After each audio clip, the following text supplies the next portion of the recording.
بسم الله الرحمن الرحیم.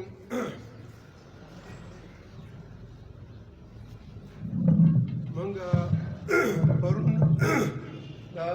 ګوهر نوید صاحب دا خدماتو په احترام کې یو محفل را جوړ شو، نو هلته خیر دا نه، خو دلته خبره کوم چې یاره څنګه دا بولر ادبي مرکز دی، نو دا خو مونږ هسې هم د پخوا نه ځو راځو، سهار سره زمونږ ډېر ملګري وړوکي وو هغه وخت کې، نو دا د دې دا هم یو اثر چې یاره مېلمانه خپلو کې یو کې لکه ډېر داسې ملګري چې مونږ یو بل نه ولیدل، لکه ګوهر صاحب شو، حیات کمر صاحب شو، نو خبره دا ده چې دا یو ښه اړخ دی، لکه خپلو کې سړی پکې متعارف شي. سبحان الله راته محفل ته نو بېګا ما ته زه لاړم 9 بجې ټلیفون وکړ، یاره وایي زه په واټساپ لیک درلېږم، نو دا په ناشاد ووایي تېر وزیر اعلی دی هغه دوال راځي ګډیاړې ته، نو زه نه شم تللی، نو ما ویل ټیک ده زه به یوازې راشم، نو ما دا خاکه بازي وم ځکه چې په موبایل کې دی که نه چې ګوستا ویلي زه به خاکه وړاندې کوم. د دې خاکې سرخط کې زلمې بابا د ډنمارک په یو کلي اوډنسې کې د ونې لاندې د خلکو زړو چترو ګنډلو والا انډریسن کرا په 14 اپریل کال 1850 کې یو ماشوم د هانس انډریسن په نوم پیدا شو چې 5 جماعت یې پاس کو. مور یې غوښتل چې دې هم د پلار سره دغه کار زده کړي، خو هغه ځان سره تخلیقي فطرت راوړی و. د 10 پاس کېدو نه پس دارالخلافې کوپنهیګن ته لاړو، اداکارۍ سره یې شوق و. هلته په تیټر کې د نوکرۍ دپاره یې ډېرې هڅې وکړې، خو سمې یې ونه خوړه. اخر کې پې یوه خاتون مهربانه شوه چې خپل تیټر یې کار یې هم ورکړو. هلته یې اولنۍ ډرامه ولیکله چې سټیج یې کړه، په سټیج پې شوه، په ټول ډنمارک کې مشهور شو. بیا به هغه نورو تیټرو والا هغه مالکان انډریسن ته منتونه کول چې موږ له ډرامه ولیکه. هلته هغه 40 کاله تېر کړه، 40 کامیابې ډرامې یې ولیکلې او پیش یې کړې. 40 کاله پس چې کلي ته واپس ته د سکول هغه ملګري هغه همزولي چم ګاونډ او چا چې ورپورې خنداګانې مسخرې کولې، هغوی لکه د یو منلي هیرو د هغه دروند استقبال وکړو. د ډنمارک صدر به هم هانس انډریسن له د هغوی کلي اوډنسې ته ملاقات له دو راتلو. په کال 2005 کې 200 کاله پس په یورپ کې کلیزه یې نمانځلې شوې وه چې د دنیا ادیبانو شاعرانو پکې شرکت کړی و. داسې نور څه نه وو، د هغه تخلیق، محنت او د همت برکت و. دغه شان د مردان په مضافاتو کې په یو پسمانده کلي فاطمه کې د خدای بخلي شمروز خان په کور کې یو ماشوم په کال 1903 کې پیدا شوی و چې د نن زلمی ذهني بالغ شاعر ادیب هم د پیدایش سره فطري تخلیقي ذهن راوړی دی چې د خپلو 2 چاپ کتابونو او رسالې مالک دی. دا زلمی بابا دی. دلته د مولا نصرالدین هغه د غوښې او پیشو خبره مخې ته راځي چې دا پیشو ده، نو غوښه څه شوه، او که دا غوښه ده نو پیشو چېرته ده. اورېدونکی به حیران وي چې زلمی شو نو بابا ده څه شو، او که بابا شو نو بیا زلمی څنګه شو. خو دا تپوس د نظام د هر واکدار نه پکار دی چې د ټول وطن د هرې محکمې چوکۍ لکه د صدر او وزیر اعظم د ولس په خوښه نه بلکې په زور نیولي دي چې په رعایه یې یوه نیزه اسمان را ټیټ کړی دی. زلمی بابا هم د دې وطن باشنده دی، خو هغه بابا نه دی چې شکرانو ته ناست دی چې د حق رسېدلي د مزار د سینې نه د لرګي په پوړه روپۍ راغونډوي او د ټیکهدار جوړې ته به یې اچوي. دا د مردان تورو د خاني زمان المعروف زلمی بابا هم نه دی چې تر اخري سلګۍ د عقیدت په توګه سرې جامې اغوستې وې او د خدایي خدمتګارۍ یوه نمونه وه، خو په ضد او پښتو کې ته کم هم نه دی لکه د تورو صمد خان چې د پیپل پارټۍ د سیټ نوټونو ته ولاړ و. د زلمی بابا کوڅې له تللی و، نو بابا ورته ویلي و چې قسم مې دی په خدای صمد خان چې ستا د وجه خو ما په جومات کې هغه مونځ پرېښی دی. صمد خان ورته وویل چې ولې بابا؟ زلمی بابا وویل چې په مانځه کې الله او صمد راځي، او ستا نوم زه په خوله نه راوړم، نور به څنګه درکړم. زمونږ دا زلمی بابا د خلکو په شان په پتنه کې اوښ ته نه دی تللی، بلکې د ده پتنه د اتي نه مسیواره. که نه څو وخت نهر و او چا ورسره په طالب باندې یو ذهني نابالغه کېنه و، نو سپک به پاڅېدلي وي، او ثوابي روزه به په نهار نیولې وي دا بل خبره ده چې حق روزه ته ټینګ نه دی خدا دار چې خپل کار دی ځکه چې الله بلا بغردان خلې وا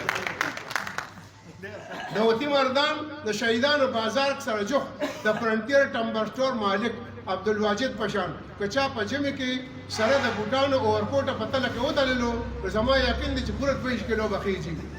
خو ادبي قد قیامت یا سم قیامت دی چې ډیر پسان مین د ځان نه متاثره ادبي شخصیت یې دغه لوړتیا ته ګوري نو سر نه ټوپه ورځيږي په 1923 کې د جنوبي افریقې په سپرینګز خار کې په یو متوسط خاندان کې یو شاعره جنې ناډاین ګورډیمر پیدا شوې وه چې نوبل انعام یې هم ګټلی و د تورو په مرسته او د سپینو په ضد یې طبقاتي مبارزه کړې وه چې کامیابه شوې هم وه زلمی بابا هم لکه د ارواښاد سلیم راز صاحب دا د اولې ورځې نه تر ننه د طبقاتي مبارزې په عملي توګه یو ګوټلی مبارز دی او دا وایي چې نور کے ہاتھ پہ بیعت ہے میری آنکھوں کی نور کے ہاتھ پہ بیعت ہے میری آنکھوں کی اب اندھیروں کی طرف دیکھ غداری ہے مشران صنوبر حسین کاکا جی میر مہدی شاہ اجمل خټک کلندر مامن ټول اول طبقاتي او بیا کامل شو خو بیا هم په خپلو کې هر یو جدا جدا سوچ نظریه لرله ولې د پښتو دپاره به یې غونډې په شریکه کولې زلمی بابا هم که څوک د هرې نظریې سره تعلق لري خو چې خبره د پښتو وي پښتون وي نو هلته حاضر وي مرزا اسدالله خان غالب ویلي دي چې زما د مشرانو نه کوم مات غشي پاتې شو ما د هغې نه قلم جوړ کړو خو دا بله خبره ټول عمر پې قصیدې لیکلي دي جی ایم سیدو ته هم د مشرانو نه غشي پاتې شو هغه د قلم جوړ کړی و چې تر اخره شرکت نه منلې زلمی بابا ته په وراثت کې غشي نه دي پاتې شوی د هغې نه چې قلم جوړ کړی دی بلکې په فطري توګه د قلم سره پیدا شوی دی درحد اندوری دا شعر یې ښه نمایندګي کوي ہم ایسے پھول کہاں روز روز کھلتے ہیں ہم ایسے پھول کہاں روز روز کھلتے ہیں سیاہ گلاب بڑی مشکلوں سے ملتے ہیں زلمی بابا د خپل قلم په سبب ډېر ملګري د اخبارونو رسالو ریډیو مرکزونو ته رسولي دي چې چېرته تللی دی ادبي ټولنې او د تنقیدي غونډو پیلات یې ګډ کړی دی چې ډېرو ملګرو پکې لکه د لیونۍ د حاجت پوره کېدو نه پس زلمی بابا سره د سوري په ګټو ویشتې دی د لیبر پارټۍ دفتر او د هغې نه ایستلې رساله یې څو کاله په خپل سر چلولې ده بل دکان یې ورپسې شاړ کړی و د دکان کرسۍ او سامان یې په نیمه بیه ورله خرڅ کړی و لکه چې واده د جولاګانو لونګۍ روکې ګډمانو خو هغه د شیخ فرید په قول عمل کړی دی د چپ روژه یې نیولې وي ډاکټر اسرار وایي چې موږ پېښور کې په لارې کې دفتر ته تلو شهباز اخبار به راسره و چې کوزېدو به هغه به مو د کسته په سیټ پرېښودو چې کله چا پښتو لیک لوست سره مینه پیدا شي دغه رنګ زلمی بابا هم بروس کې یو تند وته په کاغذ د پښتو د کتابونو نمونه لیکل او پی آر سی مارکیټ چې اوس ورته د مردان اردو بازار وایي لیږل هغوی به تپوس وکړو چې دا کتابونه شته بیا به سروازې پر دکاندار هغه راوړل چې اوس پکې په زرګونو د پښتو د نظم نثر کتابونه پراته دي د پخواني فارس اوسني ایران د پهلوان رستم د پلار زال په شان که دا زلمی په سپین سر دی خو مزل یې په سر دی یو خبره کومه د پیغمبر اسلام نیکه چې و نو د عبدالمطلب و هغه چې پیدا شو د هغه پیدایشي سر سپینو او د رستم د پلار ظالم سر سپینو او د مطلب صاحب نوم و شیبه په عربۍ کې سپین سري ته وایي بیا ولې وروسته عبدالمطلب نوم کېښوده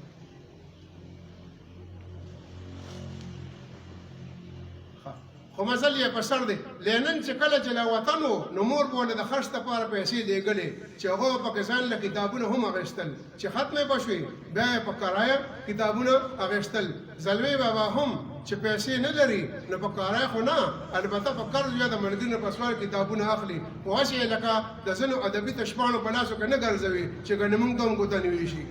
که کور ورکړولو ختم شوي وي او بازار کې د کتابونو په دکان ورپېښ شو د وړو د تروړې په ځای به یو غټ کتاب په لاس کې نیولی وي ورسره په اینټه روان وي په بېسرو سامانه کې تر پاړه چیناره پېښوره واټ بنو سوات بونیر شانګله صوابه کوټه او تر کابل رسېدلی دی په په جالب بیتي کې حبیب جالب وایي چې زما زوی مړ و فاتحې ته ناست وم چې پولیس راغی زه یې بوتلم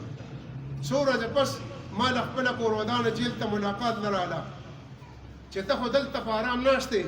کور وړه ختم شوي دي